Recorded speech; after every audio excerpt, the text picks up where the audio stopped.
vas, ¿eh? ¿El qué? Bien acompañado estás, ¿Has visto? mejor que yo. Pues aquí esperando a conectarme contigo y hablar otro ratillo. Que después Claro del que otro sí, día, el otro día fue genial la charla y esperemos que hoy también vaya bien. ¿Mm? seguro. Hoy te toca a ti. Sí. Bueno, seguimos esta semana con encuentros. Estuvimos ayer, estuvo Andrea una compi, hoy me toca a mí.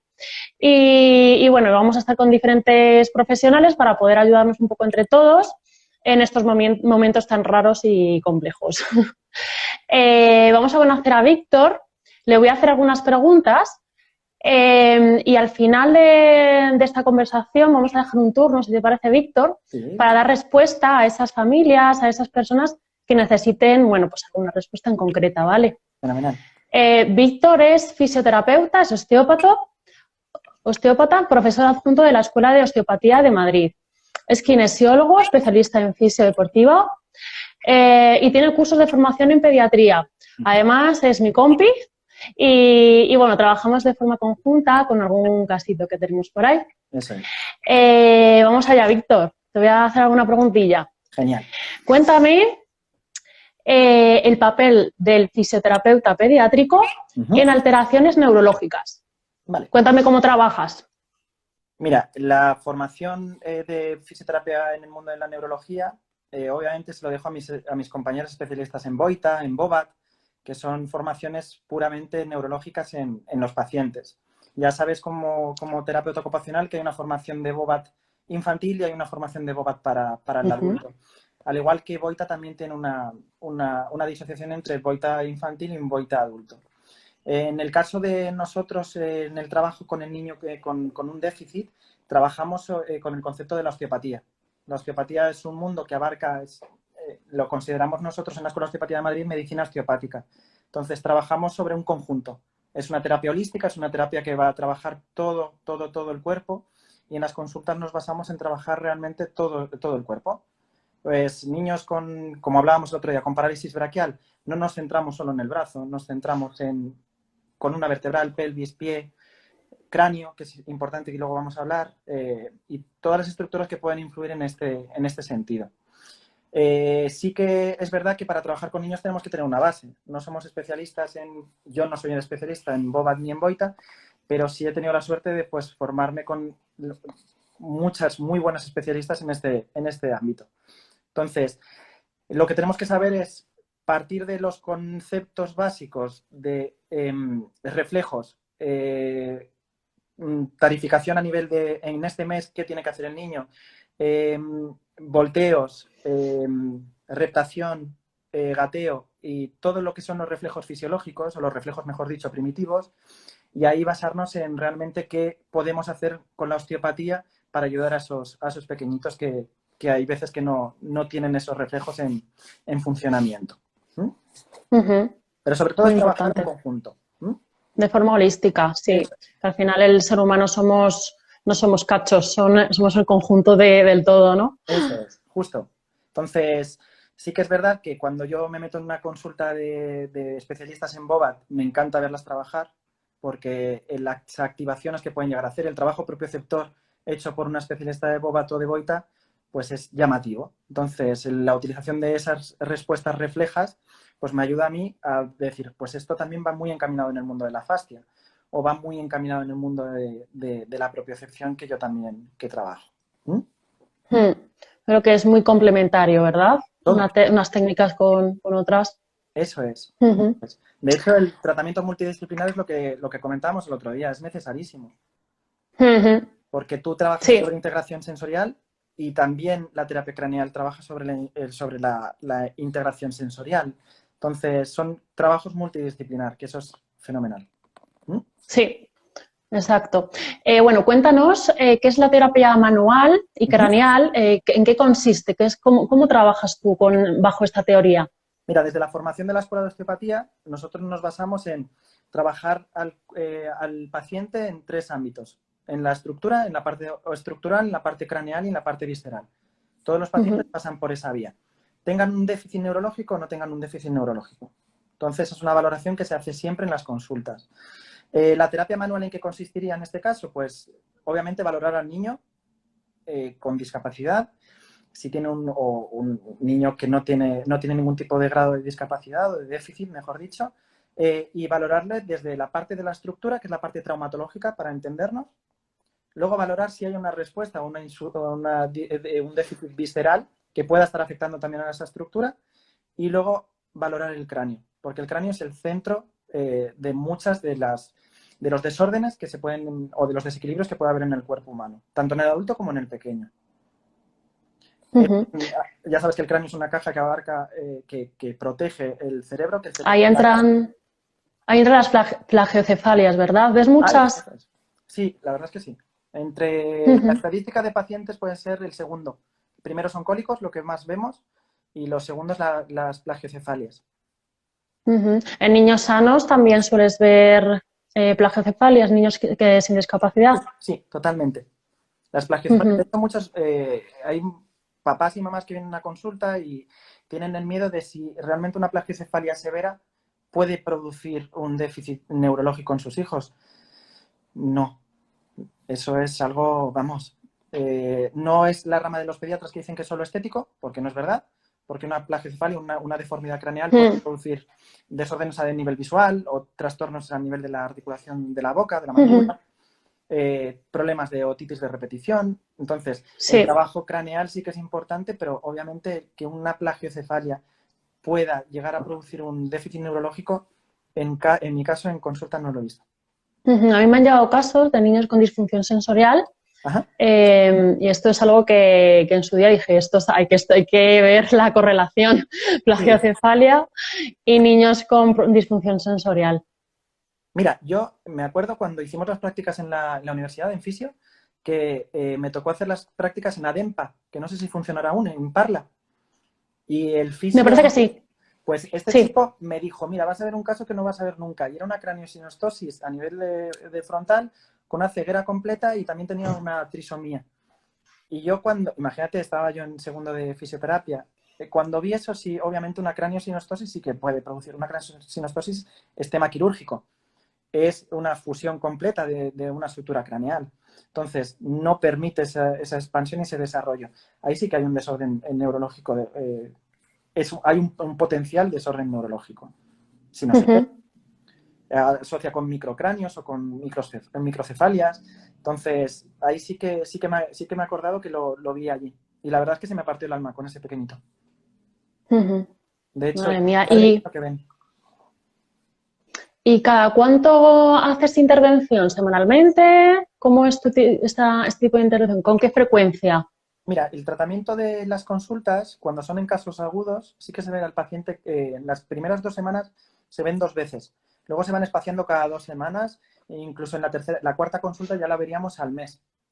Entonces, Ujú, la consulta, el fisioterapeuta con osteopatía en este caso lo que valora es, en una primera consulta, osteopatía estructural, metes un poco de víscera y metes un poco de cráneo. En la siguiente valoras lo que has hecho, ves cómo está el paciente y introduces unas técnicas si lo necesitamos para reorganizar, para reestructurar. Y ya citamos al mes para valorar, para hacer una valoración de cómo ha ido el tratamiento. En ujú, kinesiología nos enseñan que si en 3 consultas, depende de los casos obviamente, pero si no hemos encontrado un 60-70% de la mejoría o de la recuperación, depende del caso, eh, pues que debemos derivar al paciente. Obviamente los problemas neurológicos no son así. Pero un lumbago, una cervicalgia, un problema de muscular, eso sí que nos tenemos que basar en ese ujú. criterio. ¿Vale? Genial. Se me ha surgido una pregunta. ¿Cómo os tratáis el tema más visceral, de las vísceras? Mira, el sistema visceral se trabaja desde la estructura también. Ujú, El sistema visceral, que es una parte importantísima, parte del sistema nervioso vegetativo. El sistema nervioso vegetativo es el sistema nervioso autónomo. Nosotros como fisios trabajamos, o como terapeutas ocupacional, trabajamos el sistema nervioso central, primera y segunda neurona sobre todo, ujú, casos de espasticidad y casos de hipotonía, y luego comprobamos cuando se estudian los principios de anatomía que hay un sistema nervioso autonómico o automático o visceral o vegetativo, Ujú. el que controla pues los niveles de estrés, los niveles de calma, los niveles de producción de líquidos intestinales, disminución de esa secreción, que es el sistema nervioso vegetativo. El sistema nervioso vegetativo se trabaja a nivel osteopático, trabajando el ortosimpático, que es el del estrés, a nivel de la columna vertebral, de la zona dorsal, sobre todo, dorsal alta, media y baja, depende para las vísceras. Cuanto más alta es corazón-pulmón, la zona central es más digestivo alta e inferior es digestivo bajo, hasta llegar al colon, ¿vale? Y la parte parasimpática, que es la parte de la vuelta a la calma, se trabaja desde el cráneo, por eso lo importante de la tríope craneal, y desde el sacro. Entonces son dos puntos que se trabajan mucho. Son puntos que van muy relacionados con el estrés y en situaciones como la que estamos sufriendo de confinamiento, de no recibir tanta exposición solar, de perder los ritmos, se ven influidos mucho. Ahora mismo se ven, vamos, los niños, cuando empiece a verlos ya te comentaré, pero van a estar disparados de muchos desequilibrios de este sistema. Claro, normal. Porque 2 meses sin salir, imagínate. Es muchísimo para ellos. Bueno, a ver cómo va procesando esto. ¿Ves muchos casos de dificultades en este sistema que nos estás contando visceral en niños con discapacidad, en niños que tienen de base patología? Sí, ¿verdad? Está todo relacionado. Tú fíjate, parálisis braquial obstétrica, hay una lesión en los nervios de C5, C6, C7, C8 de las cervicales, pero también cuando estuvimos hablando hace poquito de la PBO, se veía que había una lesión del nervio frénico. El nervio frénico va al diafragma. Si hay una afectación del diafragma, hay una afectación visceral, porque es el motor. Ayer que estuvimos hablando sobre hipopresivos, hablaba mucho la compi sobre el movimiento respiratorio, Belén sobre el movimiento respiratorio, y el diafragma es el motor tanto pulmonar como motor digestivo. Entonces ahí ya hay un déficit y hay que trabajar. ¿Y cómo se parte del trabajo? Pues trabajando el sistema nervioso vegetativo, el diafragma y luego ya la víscera. Estos niños con PBO pueden tener reflujo gastroesofágico, pueden tener gastritis o gastralgias, problemas de estómago. Claro, en niños con PCI, con parálisis cerebral, pues igual. Exactamente igual. Exactamente igual. Justo. Entonces, los desórdenes que puede haber a nivel vegetativo, obviamente van muy de la mano del sistema nervioso central. Yo no sé si tú opinas lo mismo, pero hay muchos casos que vemos, vosotros veis muchos más casos graves que yo, pero que si trabajas, el objetivo de estos niños es que aumentar las capacidades cerebrales. Si aumentas las capacidades cerebrales, aumentas la capacidad de movimiento. Y para mí es importante eso también, el trabajo. Claro, todo lo que se dirija a la función, Justo. a función activa y a un equilibrio, ¿no? También de una motivación interna con un movimiento propositivo y cómo ayudarles ahí en ese sentido. Y yo creo que también en este aspecto que dices tú del estrés que ellos sufren, acompañarles en no hacer una actividad exigente por hacer, sino en la medida y ajustarnos en la medida que ellos puedan para también manejar ese desequilibrio, ¿no? Justo. Que ellos tienen internamente. Eso es. Cuando nosotros trabajamos con psicólogos y los psicólogos les intentan ayudar a abrirse miras o abrirse expectativas dentro de también como el pequeño, a nivel de su déficit, pero el abrir esas miras muchas veces hace que aumenten sus capacidades adaptativas, como has dicho tú, la capacidad de integración. Y eso está muy chulo. Eso me pasa cuando los pacientes vienen y imagínate que tú vienes a la consulta y vienes con un dolor de espalda y no nos cuentas que tienes problemas de intestino. Y a la siguiente consulta nos dices, del dolor de espalda sido igual, pero es que voy al baño todos los días. Entonces, claro, al final hemos trabajado algo que sabíamos perfectamente que lo podíamos trabajar, pero no nos lo ha dicho el paciente, pero el paciente está contento. Entonces es abrir determinados campos distintos. Danos algún consejillo para aquellas familias con niños con patología neurológica, para qué pueden hacer en casa en estos días que estamos un poco sin sesiones. ¿Qué puedes contarles desde allí? Mira, desde el campo de la movilidad en general. Sí, en cuanto a alguna estrategia desde neuro o que tú puedas aportar desde tu área, desde tu campo. Fenomenal. Mira, yo lo que más suelo trabajar ahora, desde hace ya relativamente como un año, son los pares craneales. los pares craneales, la estimulación de los pares craneales es importante. ¿Por qué? Porque realmente produces una estimulación sensorial y estás produciendo una amplitud de capacidades. Te pongo un ejemplo. Tengo una chiquitita que está sin diagnosticar, pero es una niña que tiene un desorden completamente de sus ritmos conductuales. Y el otro día la mamá me preguntaba exactamente lo que me has dicho tú. En consulta, los pares craneales son 12, ¿vale? Se lo digo a la gente que nos ve.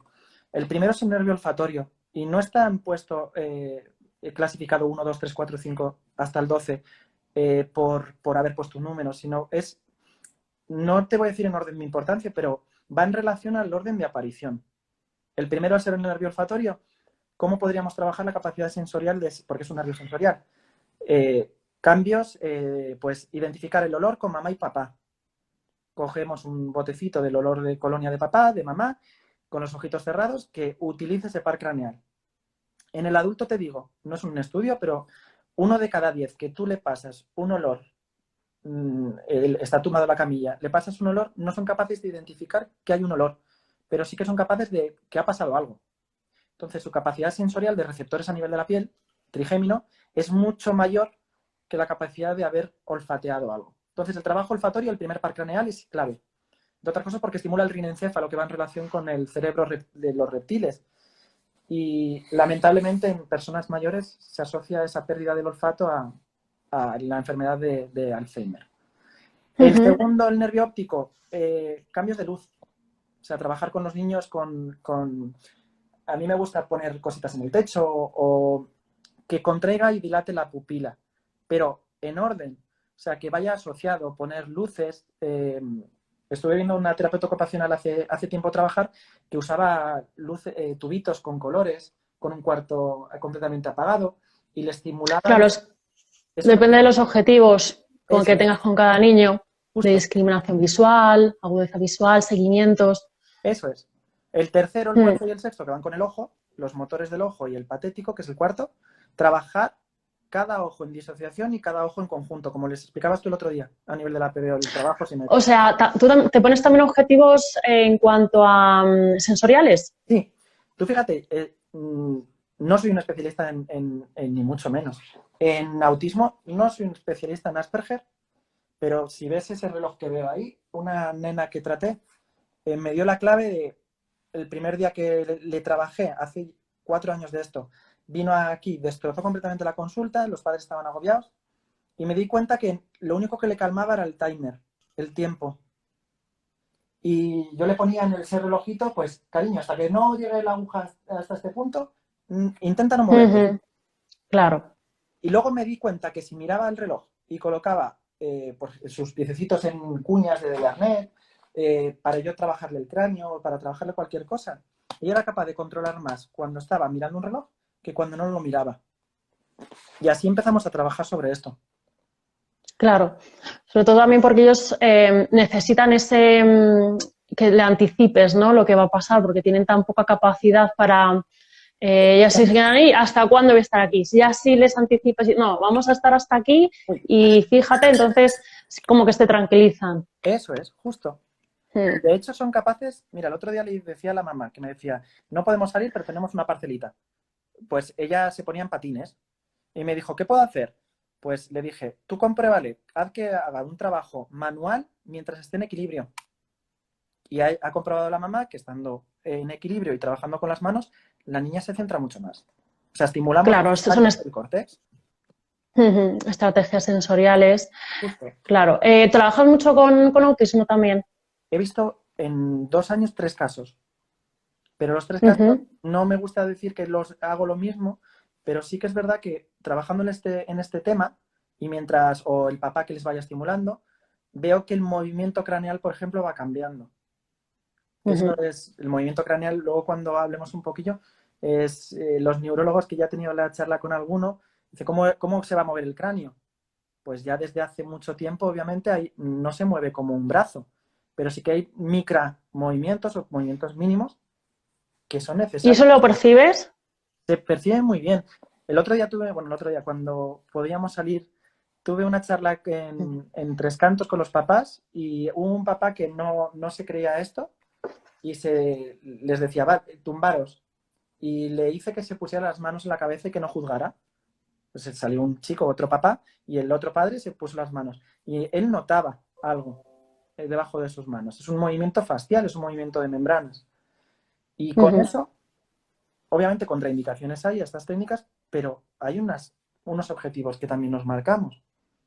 Que es sobre todo acompañar, me gusta la palabra que has utilizado antes, acompañar al paciente, acompañar al niño. Y es muy chulo. Entonces, el trabajo del ojo, el trabajo del oído, pero eso es mucho, mucho campo de vosotros. El trabajo del equilibrio, el trabajo de la lengua, que no la tenemos muy en cuenta, pero es que la controla el último par craneal. Guay, es una musculatura enorme que llega hasta... y tiene mucho poder la lengua, tiene mucha fuerza. Sí, es verdad. Entonces, todo lo que sea un trabajo de los pares craneales es fenomenal. El disociar sabores.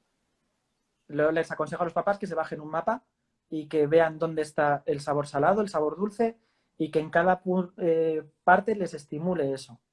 Porque están estimulando parte del sistema nervioso central.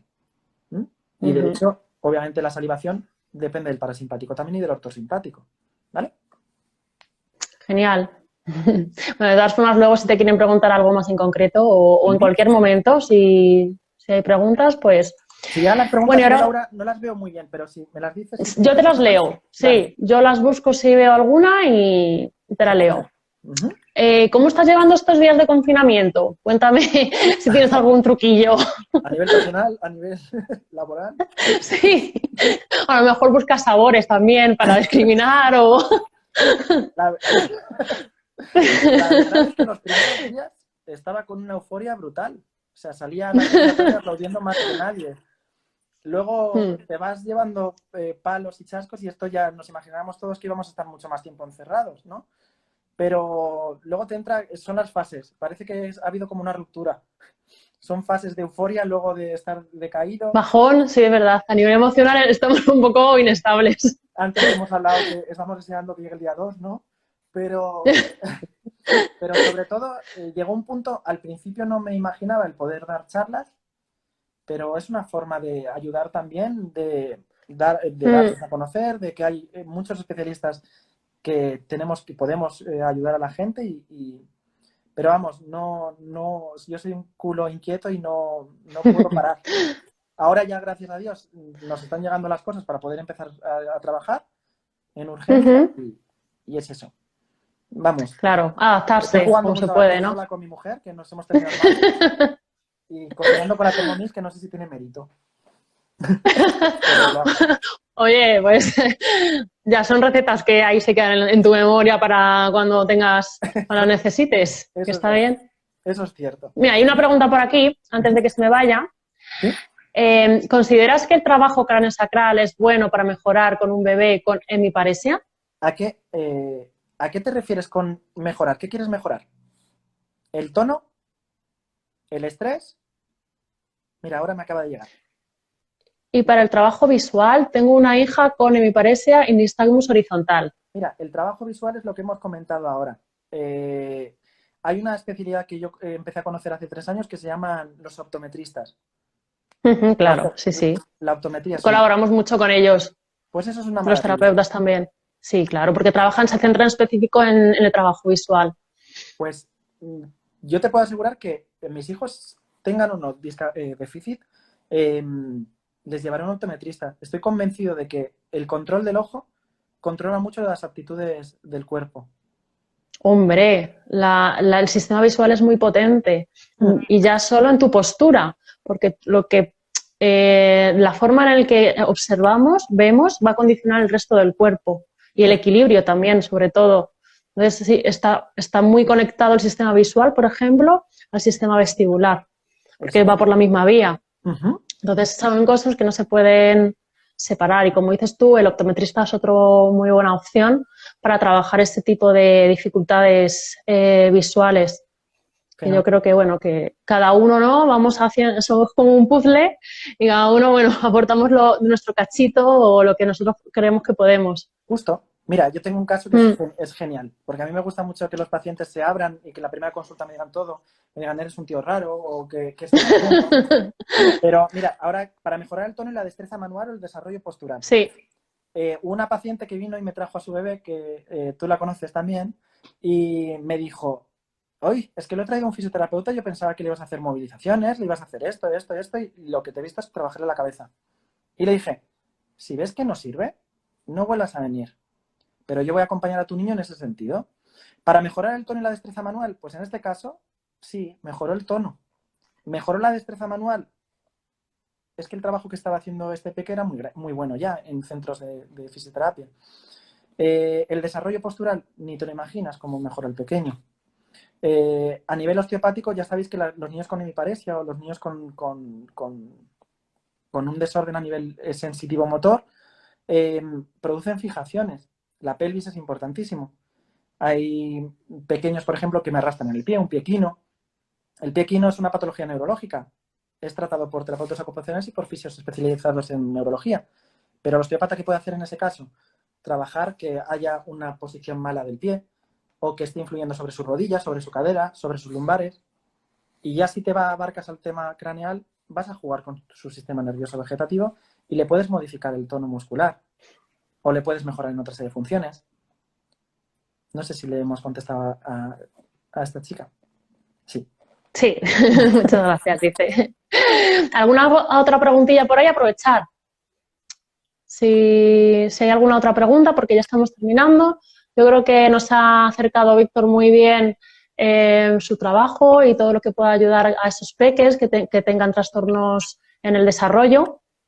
Yo, por mi parte, creo que, bueno, por lo que estamos hablando durante todo el rato, esa importancia, ¿no?, de llevar nuestro enfoque y la unión de esos enfoques es lo que hace la fuerza.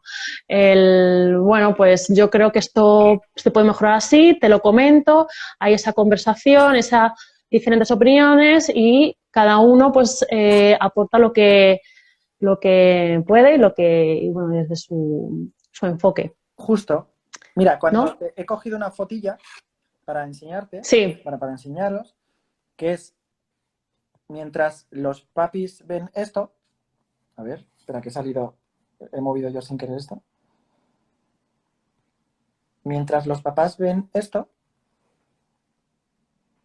¿Sí? es la imposición de manos, que esto no es Reiki, cada vez hay más evidencia de esto. Los terapeutas vemos esto. Claro. Entonces, muchos de los niños que trabajo, que me los comería, dicen que estás con los ojos cerrados, pero porque te centras en sentir el ritmo. Y el ritmo craneal y el ritmo parte de la embriología. Por eso la foto que te he mandado, que os he puesto Sí. antes, quien trabaja un cráneo y quien trabaja un sistema, pues hay especialidades como la biodinámica o la terapia craneal que la descubrió, fue el padre Sutherland. Son técnicas que para mí son una maravilla. ¿Que pueden también producir irregularidades? Sí, pueden producirlas. Me escribió hace poco una alumna diciéndome, Víctor, le he hecho una técnica craneal a un bebé y la mamá me ha dicho que tiene más reflujo. Es posible. Has sobrepasado un límite, lo que es normal es reequilibrarlo, pero estas consultas tardan 24 o 48 horas en normalizarse. El paciente que ha pasado, pues, tanto adulto como niño, tardas 24 horas o 48 horas en normalizar, o incluso más. El cuerpo tiene que adaptarse, el cuerpo es el que se cura, no somos los terapeutas los que curamos. Eso es importante. Sí, que a veces esa tendencia de voy al médico para que me arreglen o voy al terapeuta para que me arregle el brazo, Sí. Eso se está viendo que no es así, que el cuerpo se regenera solo porque el cuerpo es sabio. Entonces, si tú le tratas bien, bueno, si tú le llevas hacia la salud por sí solo, va a recuperar esas funciones en la medida que se pueda, claro. Eso es. Y esto, mira, yo siempre pongo el ejemplo. Cuando empecé en el fútbol, cuando te venía una persona con una rotura de ligamentos, tú le hacías un daño y cuando más daño le hacías parecía que le estabas mejorando más. Cuando te formas en osteopatía, la regla del no dolor es básica. Y cuando te trabajas sobre fascias, ya el trabajo facial que el paciente dice, uy, sí, parece que no me está haciendo nada. Pero es que la potencia después de eso es muy gorda, muy grande. Entonces, la clave de todas estas terapias craniosacras es las meninges, la dura madre. En este caso, la dura madre, que es la membrana que tapiza por fuera, por dentro, mejor dicho, pero es la capa más externa. Pero es que por ahí circula un líquido que es clave.